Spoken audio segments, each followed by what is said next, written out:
Here are my thoughts on the talents that was released about yesterday or so.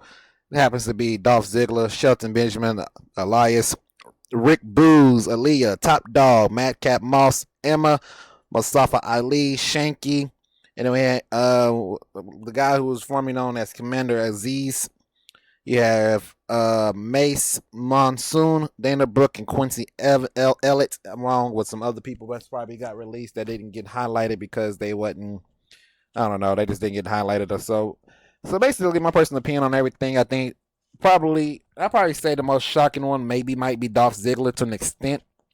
But if we take a look at everything, the way I see it is, I don't count this as a crazy loss for them. I found this as a bonus for them. That way they can go and compete on the open market of the promotions.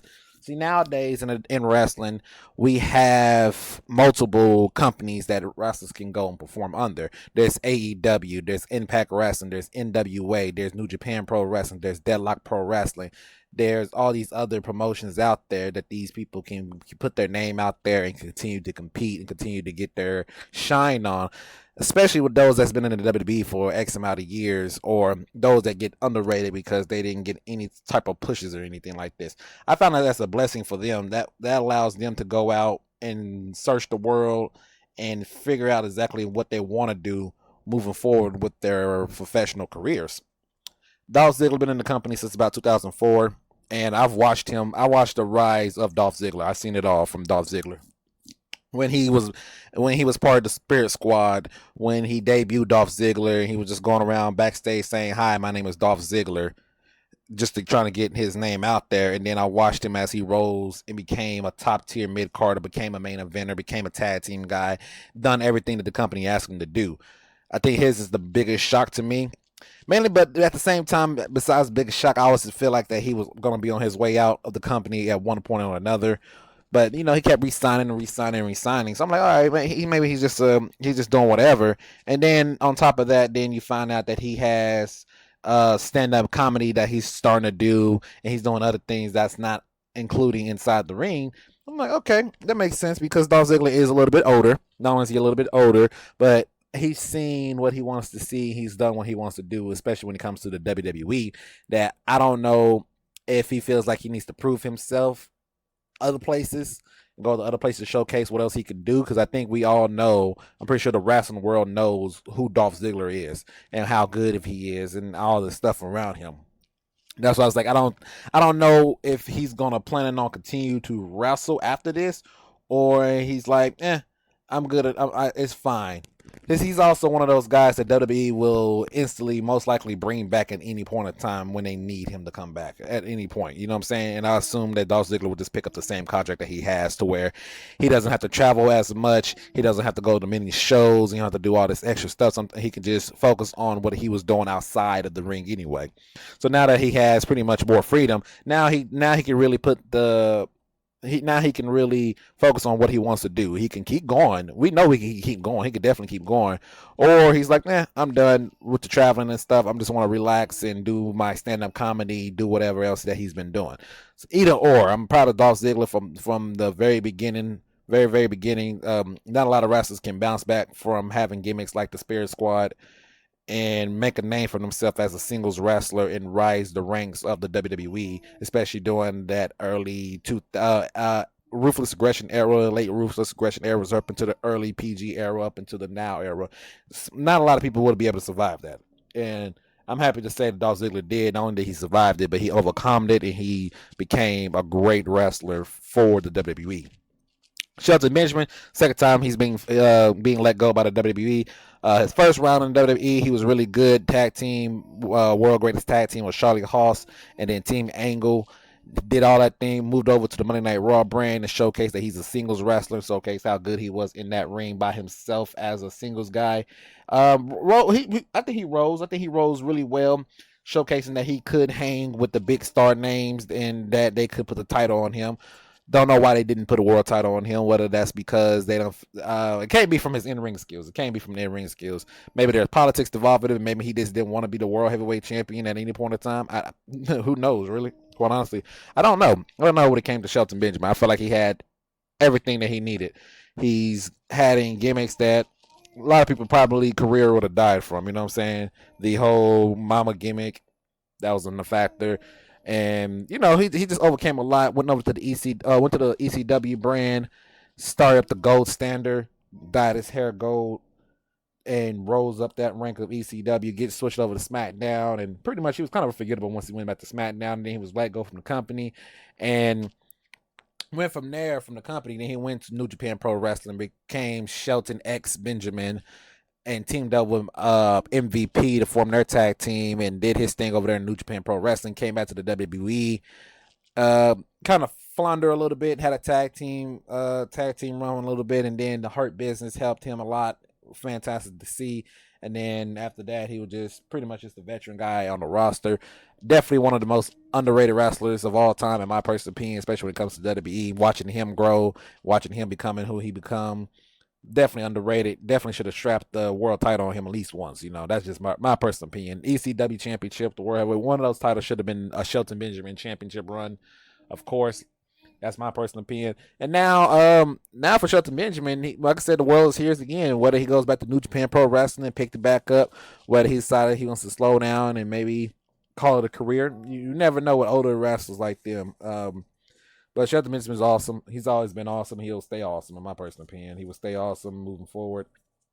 Definitely excited to see what he plans on doing when it comes to his career. Now, Elias was a very interesting let go, mainly because I think I personally believe that they just fumbled the ball with him. I think the whole guitar gimmick, and I think that was perfect for him.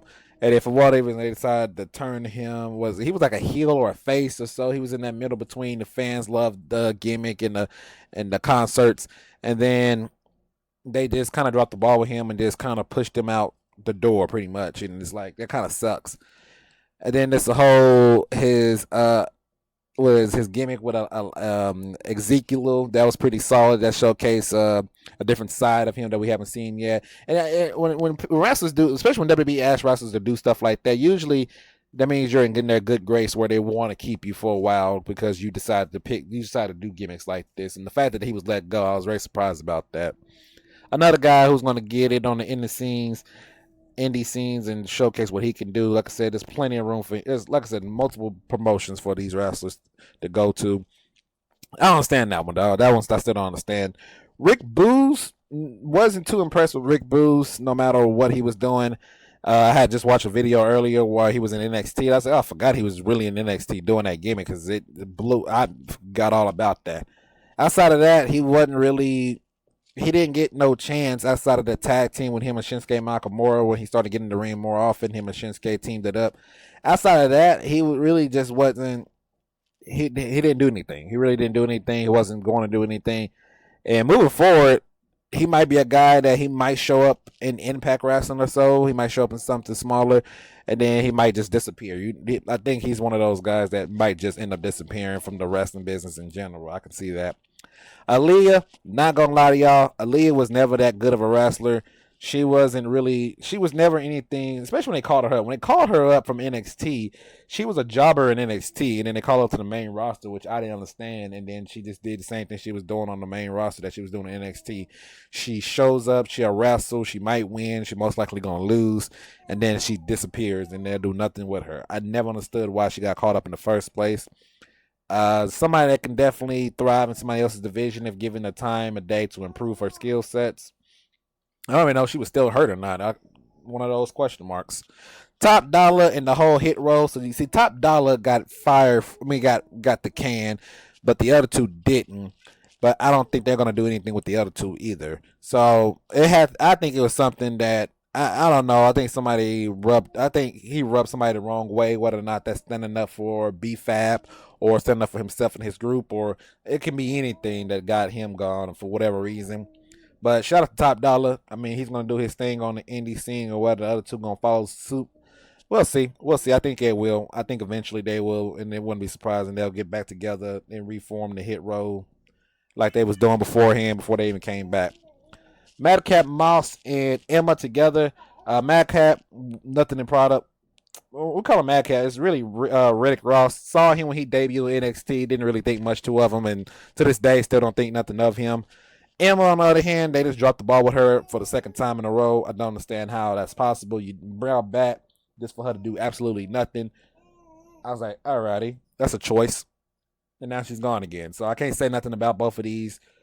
We know what Emma was doing on the scenes before she came back to the WWE. We know what she's gonna do when she gets back out there. She's out there. She's back. She probably joined Impact Wrestling. That talent over there is getting stacked over there, and it looks really good. I like to see her go back over there. That'd be pretty good. I think Shanky, the former Commander XZ's, Dana Brooke and Quincy Elliott, all those people, Job Squad, not even on TV. I don't even know what they was doing, quite honestly. They wasn't doing anything. I know there's a section of Dana Brooke fans out there. Shout out to y'all, I guess, but wasn't too impressed with her ever in wrestling. Other guys, they just whatever. Quite honestly, I ain't gonna lie, they whatever. Monsoon and Mace. Definitely surprised they got the cut a little bit because they was like they was putting so much time into them and as the characters and stuff like that. Seemed like they were going to be doing some new stuff going on. I think that's a very big blow to the tag team division. I always assumed they should have been in the tag team division and either change their gimmick or keep the gimmick or whatever, increase the gimmick up or something. It kind of reminds you of the Fashion Police of Tyler Breeze and Fandango back in the day. I mean, when they was doing that. This was that they would kind of remind me of that. So I thought they was going to be in the company for a little bit longer. Clearly, that's not the case. Now they're gone.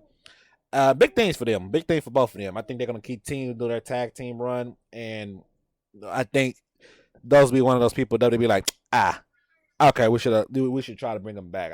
It's not going to happen, but you never know. WWE is weird like that, and I think the biggest loss, in my personal opinion, is Mustafa Ali. Underrated. Very, very underrated. Got the skill sets, got the in-ring abilities. He got everything that you want from him. Underrated. I don't understand. I really don't understand why. WWE does this a lot, by the way. WWE does this a lot. What they'll do is they'll bring these people in. They'll have them on a roster, and let's say they want off their contract. Like he wanted out. They didn't want to give him out. They want to keep him around.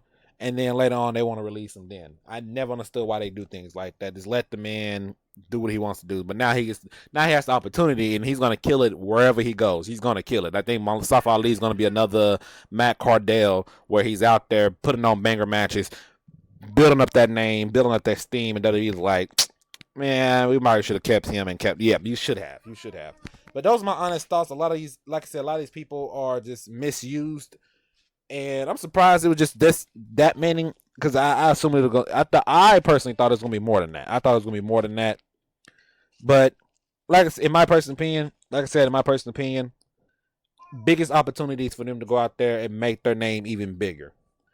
Well, it's a loss because yes, they don't have a contract right now. It's a 90-day non-complete cost, but that's fine. This allowed them to build up new gimmicks. This allowed them to get back out there in the ring. It allows them to build themselves up. Get out there to these promotions. AEW, Impact Wrestling, New Japan Pro Wrestling.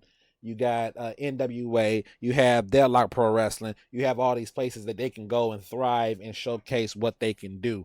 And I'm 1,000% sure that's what they're going to do. They're going to kill it. It's going to be great. WWE is going to be begging for them to come back. Hopefully they don't go back and they continue to bang it out. That's just my personal opinions. But y'all let me know down in the comment section what y'all think about the releases. Hit that like, comment, subscribe, and I'll try to keep doing these.